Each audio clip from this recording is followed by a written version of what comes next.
Good afternoon, everyone. Welcome to Highway Marketing's training and demo series.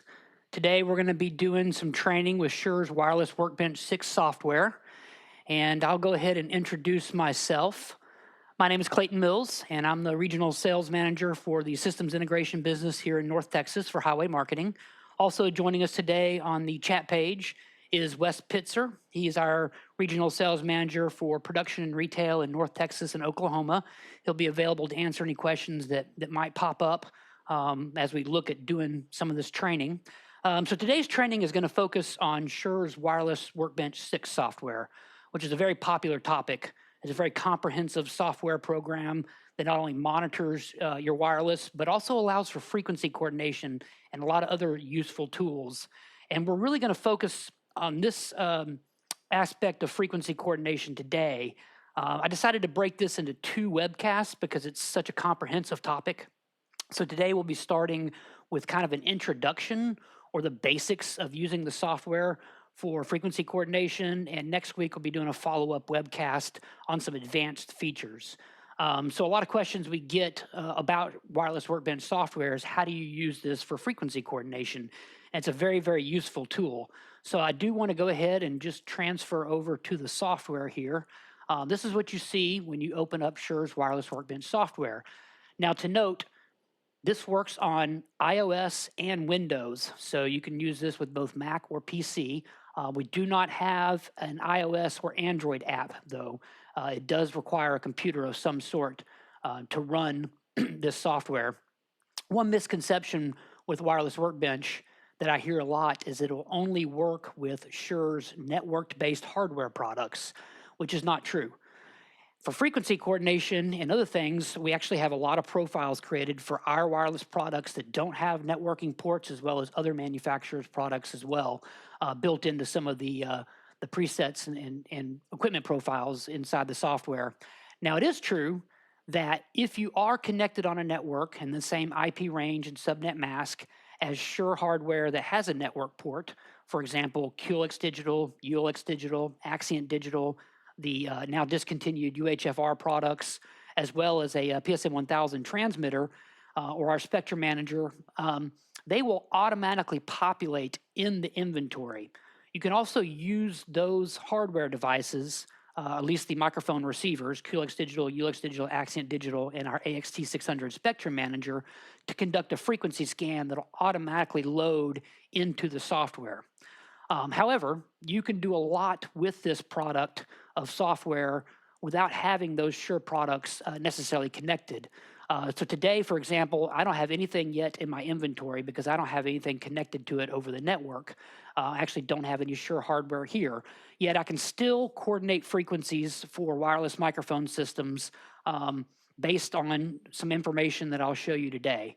So Wireless Workbench software is really categorized into three main areas that you're going to work within the software.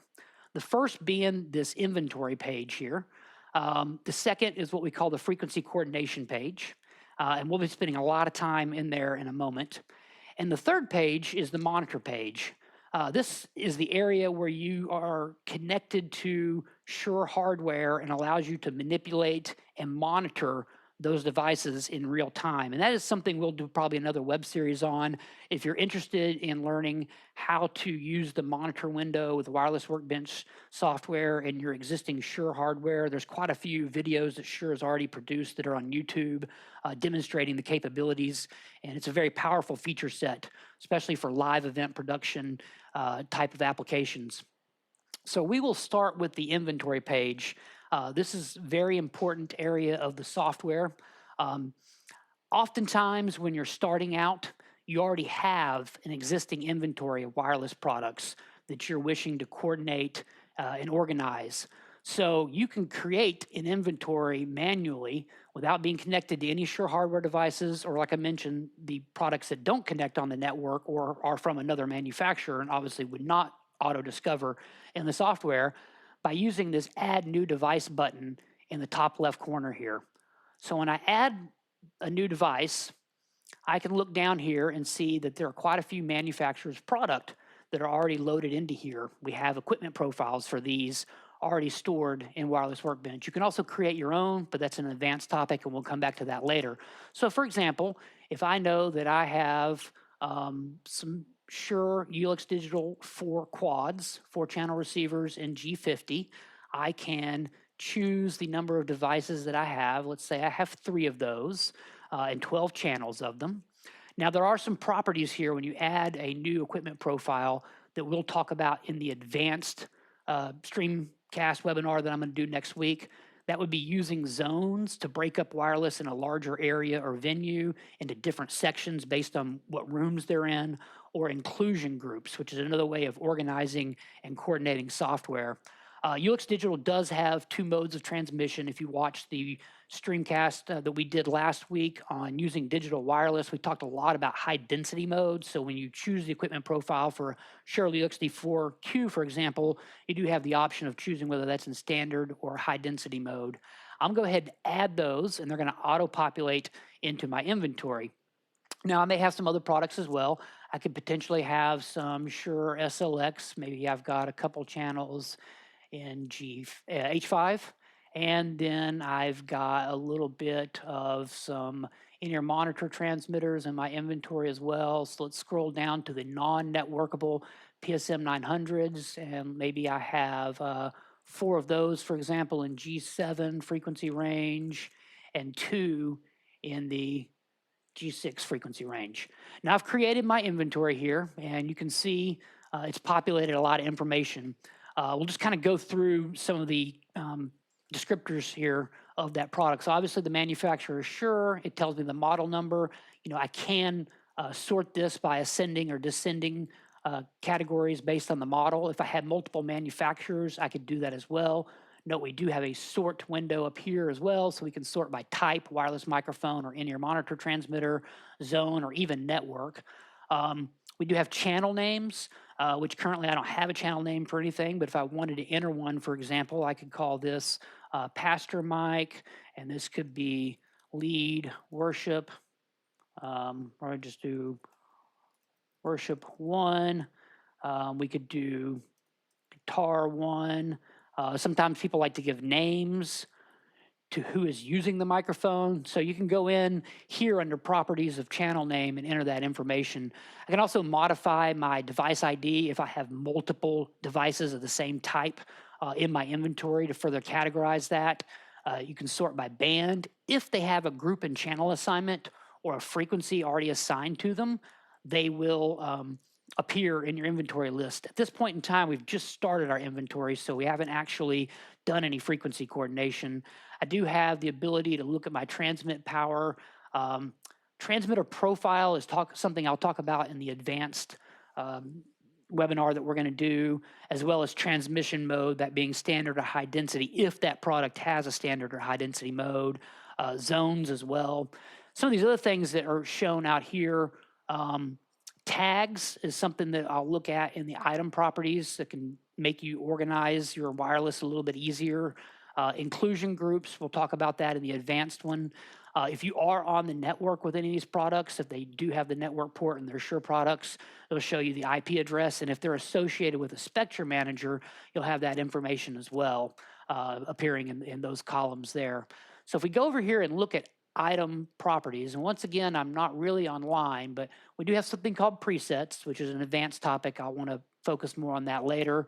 I do have my device ID. So for example, if I want to make that -1 and I hit apply here, you'll notice in the device ID in my inventory, I've now changed that ID number, which can be very useful if you're dealing with lots of wireless products in your inventory. Notice that I have to hit the apply button whenever I want to change an item property. Just simply changing it in here and hitting the enter key does not make that change take effect. Under advanced RF, this could particularly change depending on what I'm using. So for example, if it's a Ulix digital receiver, I do have the option of having my encryption on or off. I do have something called frequency diversity, which is available on Ulix digital body packs as well as the Axient digital products. and then I have my transmission mode, standard or high density. Now, if you'll notice, if I look at a PSM 900, I don't have that option of advanced RF here. I do have the ability to change the device ID, for example, but I don't have that. So the properties are going to change based on the device that's in your inventory. UX Digital does have more properties available to it, so it's got some more item properties to look at. For example, antenna bias. If you want to turn that on or off, you can create that in your inventory. Frequency just tells you the band that you're in. We could change that, but that is a G50 band. I can create locks, which is another advanced topic more for actually using your wireless in a performance or production environment. You do have the ability to put in access control and PIN numbers so that once you've created this, not anyone can just get into the wireless Workbench software and change that stuff up. Channel name properties, of course, are right there. Tags and color can be very useful for helping to organize your inventory. Audio, once again, the UX Digital receivers do have the different gain settings for the receiver, so I just changed the gain on that channel from 12 to 21 dB. Can also turn the output on and off. So these are the kind of things that happen in your item properties. Notice once again, if we go to like SLX, for example, there's just not a lot there. Coordination, you do have the option of putting it into a zone or inclusion group, which I'll talk about next week. So now that I've created my inventory and I seek to do some coordination, most of the work that we're going to do there is going to happen in this coordination window. So I start with a blank slate here. You can see I've got a window that shows some frequency range here. I do have the ability to drop in some scan files, or if I'm connected to one of Shure's networked receivers, you can actually scan from a device. Once again, I'm not connected to anything live, so I don't have that as an option to me today. And we'll look at loading some scan files in a little bit. The first step is going to be to add frequencies to your frequency coordination window. So if you look over here on the right side of the screen, I have an Add Frequencies workspace. I have two options here. I can select frequencies from inventory. This is going to pull in the products that I have in my inventory, or I can do what's called request additional frequencies. So I'm going to demonstrate two different ways of doing this. If you already know your inventory and you have a fixed set here, and then this pop-up window actually came up on the other page, so let me drag it over here. I get to ask this question here if I want to consider certain frequencies. So I want to go ahead and bring in all the frequencies from my inventory. If I was using a Shure Spectrum Manager, I could include a coordinated frequency list. That's what CFL stands for. Bring that in, or I could manually select which items in my inventory I want to bring into my coordination workspace. I'm going to go ahead and bring everything into my workspace. Now, as I did that, you can look down here and see that we have quite a different products, all the ones we entered into our inventory, and they all appear in a list here, and they all appear by the type of product and the frequency band. Note that they are organized in a manner of which ones require more spacing between intermods and other channels. So in other words, the ones that are a little less agile and may not have as many available frequencies will go to the top. There's a way in an advanced property to change or to sort that, but we're not going to look at that today. So basically, once you have your inventory pulled in, the next step is to come over here to the spectrum area and to go ahead and pull in some information about your area. Now, once again, if you have scan data because you have a Shure networked wireless microphone receiver that you can bring that information into, or even a third-party scanner, there's some options to import some different file types, or you can do it through a CSV file. It's a little more complicated, but it can be done. I need to determine where the active TV channels are in my area. So if you go down here to TV channels, currently it says no TV channels to be avoided. That's because we have not told Wireless Workbench yet what TV channels we're looking for. So this pops up when I select that, and I can see TV channels. I want to punch in my zip code in Denton, Texas, 76208. I'm going to search for TV channels within 50 miles. I'm only going to look for the high power TV channels. There are some low powers in the area. And I'm going to go ahead and use the online frequency finder database to pull up the known TV channels in the area. So you can see now it's got some boxes checked next to some different TVs channels like channel 8, channel 9, 14, 19, 23, 29, 30. These are active TV channels in my area. So if I go ahead and hit save there, you'll see these red lines appear in my frequency coordination window.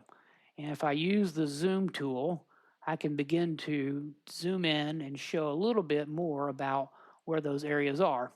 And it actually will show you the frequency range and the TV channels that correspond along the bottom here. So you can see that it's blocked out several TV channels. Now, TV channels have been in fluctuation due to the repack as a result of the FCC 600 megahertz auction. A lot of TV channels in the United States have already moved, and that goes for the Dallas-Fort Worth area, but there are some that haven't moved. And you'll notice that the database that we're pulling from only pulled up some certain channels. And I happen to know, because of my experience in the Dallas-Fort Worth area, that there are more TV channels online than what I'm just looking at right here. So there's some other tools that are available to make sure that you're accounting for all of the TV channels that are in an area. Some of those tools you're probably already familiar with. For example, one of those would be Shure's wireless frequency finder. So if I punch in a zip code here and it says Shady Shores, Texas, close enough to where I'm at, and I choose a product like ULX Digital and I hit search, it's going to tell me by frequency band how many channels I can do maximum in my area. Now, this is a really useful tool if you're only using one type of product in one specific frequency band. The moment you start mixing frequency bands or mixing different wireless products, all of this changes. And that's why we use Wireless Workbench software to do frequency coordination. If I only had those ULX Digital Systems and G50, I could look here and come in and say I need to use group 2 and any of these channels up to 36 microphones maximum.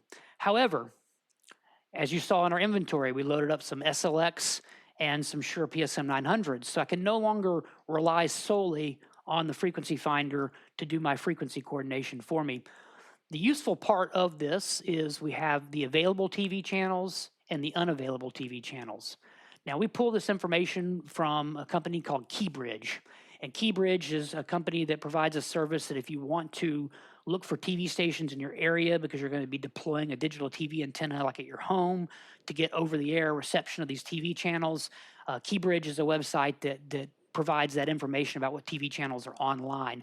However, in this instance, KeyBridge has been a little slow to keep up with all the changes that are going on. And so even this information that I'm looking at right here isn't 100% accurate at the moment. So a tool that is very, very useful is provided to us by the FCC. And this website here, you should write this down. I'll leave it on the screen here for a minute. It's fcc.gov/media/engineering/DTV maps. And so this FCC website will pull up all of the local TV stations that are on air when I put in an address, a zip code, or a city, or whatever information I have. So I'm just going to go ahead and type in my zip code, or you can choose go to location as well. If we do go location, we have to allow it to find us. Let's see here. Not seeming to work, so let me go in here. And you can see my location on the map. It doesn't specifically show you what house I'm at right now, but it gets you in the ballpark. Anyway, what you see on the left here is a list of TV stations categorized as strong signal levels, moderate, weak, or no signal.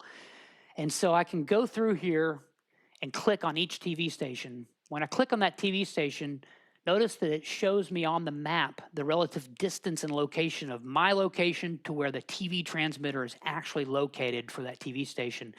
It also shows us the channel number. But interesting fact about the channel number of a TV station, if you think that's their channel number because that's what you see on your TV, you're probably wrong. Most of them actually transmit on a different TV channel than what they're labeled. So Univision in the Dallas-Fort Worth area is on channel 23. However, it is really on channel 33. Another useful part of this website is it shows us if the channel repacked during the transition, what that channel is, and then it tells us what the repacking dates were. So we can see in this instance that channel 23, which is not really channel 23, it's channel 33, moved sometime between April and June, or at least that's when it was supposed to. So what I have to do here is manually go through all of these channels in my area and write down or make notes about what channels are actually on the air or not on the air. And I'll just do that real quickly. We're not going to go through all of these, but you can go through and see all of the TV stations in the area and what channel they're really on. 39 is really 36. So, Fox 4 in Dallas-Fort Worth is actually on channel 35. Go on and on and on. This is an important part too. You do see high V and UHF. So high V indicates a VHF channel, which generally we're using a UHF wireless, but if you do have some VHF products from QLX Digital or ULX Digital or another manufacturer, you can look and see what the VHF channels are as well. There's a couple moderate power stations in the area. For example, 28, at least to where it gets here, is considered a moderate. So if I don't have any scan data, I'm probably going to include that into Wireless Workbench on the TV channels that I want to block out and coordinate around. Here's another one, channel 25. Channel 9, which is actually VHF. And then you even see that we have a high V channel coming out of Sherman, Texas, but this is a weak signal, so I'm not going to worry about this one. So if I go back to Wireless Workbench software, having notated what TV channels I need to avoid, I want to go back in here and I want to manually select the TV channels that I need to avoid. Now notice channel 16 is a public safety channel. It's illegal to operate there, so I need to block that out. 18 appears on the list as well. 20 is actually a low power, and I know from scanning in the area a lot that doesn't actually come up on any scan data, so I'm going to leave that one open. 22 is actually open as well, but 24, 25, 27, 28, 31, 33, 34, and I want to block out 37, which is radio astronomy, and is also used for some medical healthcare applications, and channel 38. Those are all TV channels, so as I check them on the boxes there and I've highlighted them and I hit save, now they're going to block out those TV channels. So when I try to coordinate my wireless, it will have to coordinate these wireless microphone systems around those TV stations there. So as you can see, I just got rid of a lot of available spectrum, but not having any scan data, I have to assume that those TV stations could cause a conflict, and we do this quite a bit for people who don't have the ability to scan. Best case scenario is that you coordinate without those TV stations being available to your wireless systems, and it turns out that maybe they're usable because they fall beneath this red horizontal line, which is negative 85. That level, the FCC now says it's safe and legal to operate wireless systems as long as the TV channel measures below that point. So that is actually something that appears in the software here, and we call that the exclusion threshold. So if I had scan data in here, which I'll show you in a second, we can adjust that, although I don't recommend doing that unless you're in kind of an advanced situation. So now that I've loaded my TV stations in here and I've loaded my inventory in here, the next step is very, very easy. I'm going to hit the calculate button right in the middle of the screen here. When I hit calculate, it's going to begin trying to find frequencies for me. Now notice that I haven't gotten good frequencies for all the things that I've requested in here. In fact, a lot of it's been blocked out. And let's look a little bit as to why some of these products have been blocked out. Well, first of all, and I recommend you watching the webcast I did last week on digital versus analog wireless. Analog wireless, like the Shure SLX systems, require a lot more channel spacing between them. And these overlap with the PSM frequencies, which require a lot of spacing in your monitor transmitters typically do. It doesn't leave a lot of operating room for our ULX Digital here. Now, you'll notice there's something called standard right here. If we want to see if we can get a few more frequencies into coordination, we do have the ability to change the compatibility level. So for example, if I really want to see about getting some more UX Digital in here, I can come over here to compatibility and I can change from standard to more frequencies. Now look at the channel to intermod spacing list down the bottom. If I choose more frequencies, you'll notice that some of those parameters changed. And if I want to try to calculate and get some more clean frequencies here, you'll notice it gave me one more frequency on UX Digital, but we're still taking up a lot of space with this in-ear monitor transmitters here. So maybe what we need to do is change our compatibility level from standard to more frequencies here and go ahead and relax the settings on our in-ear monitor transmitters. I'm going to assume that you have an antenna combiner and you're using a single antenna and that we're not going to have to worry so much about the 3 transmitter intermod products because you've got the correct antenna system set up here. Now when I hit calculate, we are going to get some more frequencies. We actually pulled them all in now. So if you want to look and see what changes between standard or more frequencies, or even in the scenario that you want to go to a robust setting, if you go to tools and look at equipment profiles, we can look at a product like the Shure. Now let's just go down to SLX. Since we have those, I can look at my SLX4 and H5. And if I come over here to my filtering and intermods, you can see what happens between more robust, standard, and more frequencies as far as your channel spacing. And also what's really even more importantly is your intermod products here. So once I've kind of got a successful coordination here, I typically recommend at this point to go ahead and do what's called lock frequencies. Now we have 3 options here. We have an unlock all frequencies, a lock frequencies button, and a lock compatible frequencies, unlock all others. So if I had something else in here that I hadn't found a frequency for example, if we go back to the compatibility on the SLX4 and moved it to standard and recalculated here, notice that we're still missing a few frequencies. So I could potentially do a lock frequencies, and then you'll notice that the frequencies that are compatible appear locked, so that if I do the calculate button again, it will leave those frequencies locked. In other words, it will not bring them into my calculation as I try to adjust for more frequencies here. Notice that at that point in time, I did bring in some more frequencies here for UX Digital, so I can go through and lock those. I'm still missing that one frequency in H5 for the SLX. So I'm just going to go ahead and delete that one for now, and I'm going to lock all my compatible frequencies. The next step that I want to do is assign and deploy. Now when I do assign and deploy, it gives me some options if I'm connected to Shure network hardware. Right now you'll notice it only says deploy frequency list to WWB, which of course stands for the wireless workbench software. So if I do that and click deploy inventory, it deployed 21 frequencies to active channels. Now, if I was deployed to hardware, I would have an option to do that as well, and it would actually deploy those frequencies to your network Shure hardware. So if I go back to my inventory now, I can look and see that I've actually got frequencies, groups and channels where it's applicable for all the products in my inventory list. The other thing you can do for yourself or for your client from here, which I typically recommend doing, is you can create a coordination report, and you can choose to put in active frequencies, backup frequencies. Like I said, we'll talk about inclusions next week. I can add my active TV channels to the list, and I can generate a report, which appeared on my other display. Let me drag it over. So now I have something that I can export or print as a PDF, CSV file, or even straight to paper, old school style. It lists all of my frequencies. It also shows me my frequency parameters. In other words, what TV stations were active that we were excluding there. And I can export that, save it for future reference when it comes to doing coordination there. So that's one way to do frequency coordination. That's if you have a predetermined coordination list. Sorry, not lift. Now, I can also come in here and delete my coordination workspace.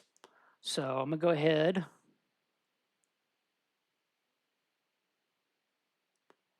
and clear that coordination list. There's another way to add frequencies I mentioned at the beginning, and this is often what I do when someone comes to me and says, I've got X amount of wireless already, and my customer wants to add the following products. Can we do it? Or what frequency band should we use? So this is really a way to kind of sandbox or play with adding wireless to existing wireless, or just starting from anew to see what might be possible. So through select frequencies from inventory here, oh, that's what I did earlier. Sorry. Unrehearsed presentation.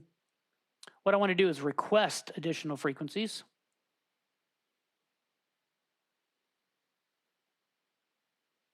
And I go in here, pick my manufacturer. So let's say that we already have a client that has some existing PSM 900 that they purchased in the G7 band. We're not going to worry about zone right now. We'll talk about that more. And they've got 3 of them. And then they have 2 of those in G6 as well. They also already currently have some QLX digital, and they purchased this in H50, and they have 6 of those, and they want to add 12 more channels in QLX digital. So what we're going to do here is we're going to play with how to do this. What I can go ahead and do is calculate frequencies for their existing wireless, and then hit this lock compatible button. Now I can go in and continue to add frequencies. So they want 12 more QLX digital systems in here. So let's see if we can add 8 G50 and see if we can add 4 H50. Now notice when I'm adding those in here, they appear in red still because we don't have anything calculated for those. So I'm going to go ahead and hit a calculate button, and turns out that that will be successful for them. So at this point in time, now I can create that coordination list, the coordination report, and I have something to give to my customer to show that it will work, or to hand off to somebody that we can, in fact, use that many wireless systems in those specific frequency ranges. So that's a very useful tool as well. It's typically how I coordinate unless I have a very specific inventory list that somebody has given me. It's also how I calculate theoretical coordinations, or when I try to answer the question of how many wireless systems can I do. So that comes up quite a bit too. And once again, if I don't have any scan data, maybe I want to clear my coordination list. So we often get asked by people, QLX digital is very expensive, and do we really have to use QLX digital? Our customer wants 16 channels of SLX. Can we do that in the Dallas-Fort Worth area? Without having scan data, this is what I would do. I'd populate the TV stations that I know are on the air in their area, and we would go through and start adding bands of wireless. Now, I would probably also, at this point, refer to the wireless frequency finder. So if we go back to my zip code, and this time we choose SLX here, and we do a search, now I have an idea of what I'm playing with. So the frequency finder says I can use 10 in G5, 8 in H5, 8 in G4, 7 in H19, and 5 in J3. I know that I can use all those as long as I just stay in that band. However, as soon as I start mixing bands, I'm going to need to coordinate in Wireless Workbench. So I can't just add all those together and come up with 10 plus 8 plus 8 plus 7 plus 5 and figure that that's how many I can do. I need to go back into the Wireless Workbench software and start adding some of those in. So knowing that G5 and G4 are both pretty good, let's just come in here and see if we can do 8 G4, 8 G5, flash back over to that list. We're looking at H19 7 and J3 5. H5 is 8. So maybe we try to put in H5. Knowing I'm not going to get all those, so do 6 of those. H19, maybe I can squeeze a few in there. And then J3, which is the last band, maybe I can get a couple in there. So add all those into my coordination, start by hitting calculate, and you'll see that it starts to generate some hypothetical numbers here based on the TV stations. So it came up with 14 out of 28. So it's not really what I was looking for, because my customer says they want 16 channels of wireless. So I probably just have my proportions here. Now I know that J3 is not going to work because TV channels 31 through 34 are occupied around here. And also some of these other ones didn't really pull up a lot here, so maybe we'll try to remove some of these. Um, if I want to press my luck, which I typically feel pretty comfortable doing with the Shure software, I might start switching compatibility on some of these over to more frequencies. When I do that and hit calculate, I came up with 15 out of 24. So actually 16 out of 24, which is pretty consistent with what we found in Dallas-Fort Worth. That is really about the maximum of what you can do with SLX analog wireless in the area anymore. So I've got my 16 channels. I'm going to go ahead and delete the ones that are no longer, in the coordination because I cannot find frequencies for them. And then I could take this list and I could create a report and I could send this to the prospective client and say, this is your best case scenario based on not having any scan data available to you. So once again, this is a very useful tool for doing coordination even without having any on-site data. Now, what happens when we actually have some on-site data? So I already have a lot of scan files loaded on my computer. You can collect these through the Shure networked microphone receivers like Helix Digital, Ulix Digital, Accent Digital, or Spectrum Manager. Let's just pull up one that I did pretty recently in downtown Dallas. So notice here that when I pull that in, where I had previously blocked off TV stations is pretty accurate. You can actually see the digital TV stations appearing on the scans here, and they overlap or coincide with where I had blocked out these channels in red. Now, there are a few things to note here. For example, channel 25 is nearly beneath the threshold. So one thing I'll talk about in the advanced coordination webcast next week is what we call these exclusions. These are these blue lines that appear on the screen.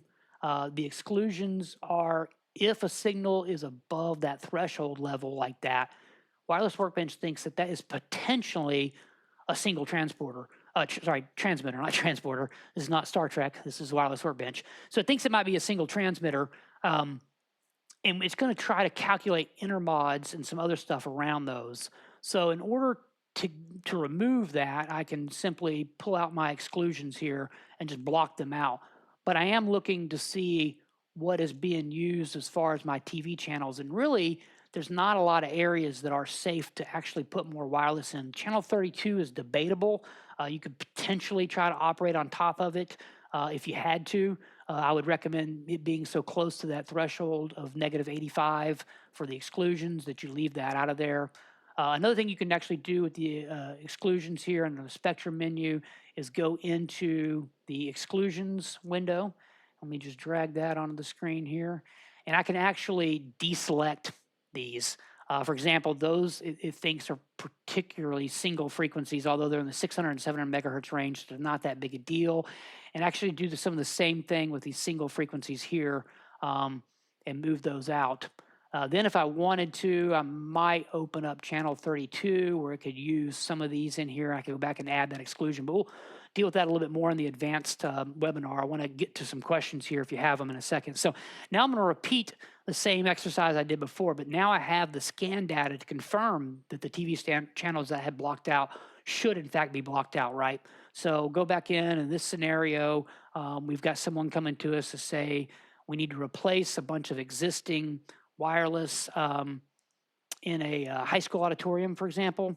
So go in here, and they actually want 32 channels. So let's see if we can add in, let's go for 24 channels in G50, and also H50, we'll need to put in 8 there. Notice there's something called backup here as well. So you can also potentially coordinate possible backup frequencies. So let's say we want to do some backups for their H50 and G52. So they have somewhere to move to in case they need to change frequencies or bring in some more units. When I hit calculate here, it found frequencies for almost everything there. Didn't find 2 backup frequencies on my H50. So I'll go ahead and remove those.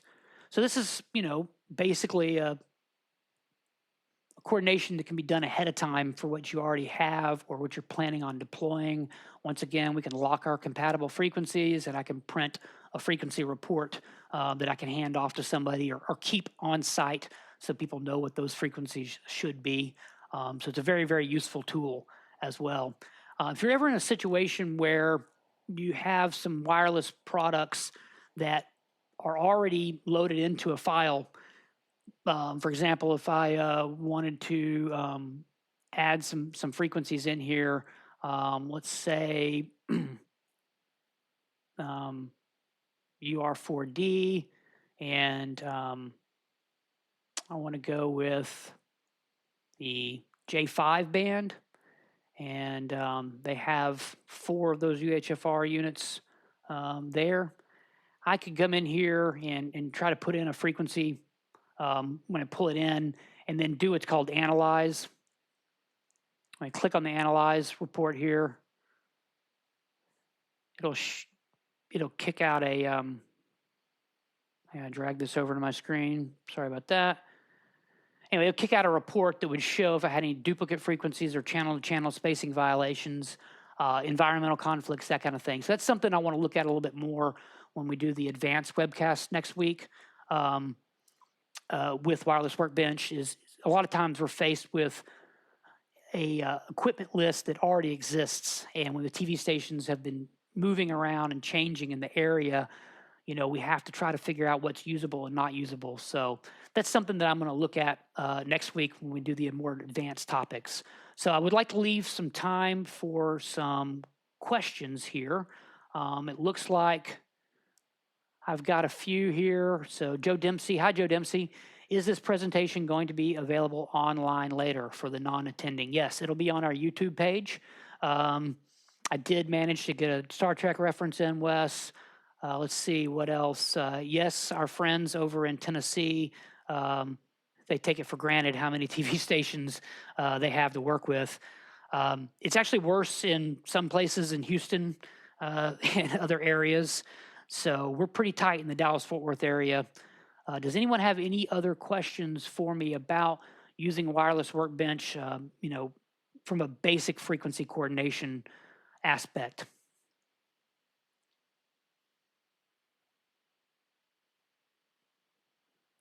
All right, I'm not getting a lot of questions here. So if that's the case, tune back in next Thursday, which would be April 16th at the same time, and we'll do another webcast. And if you have not watched this one, for those that are watching online, please watch this all the way before you do or participate in the advanced webinar, because we're going to get into a lot more topics that this would be the good background information to have before proceeding to an advanced webcast. So with no more questions, I'm going to go ahead in the stream. I appreciate your time today. Reach out to Highway Marketing if you need any information, and we're here to help. Thanks. Have a great day and stay safe.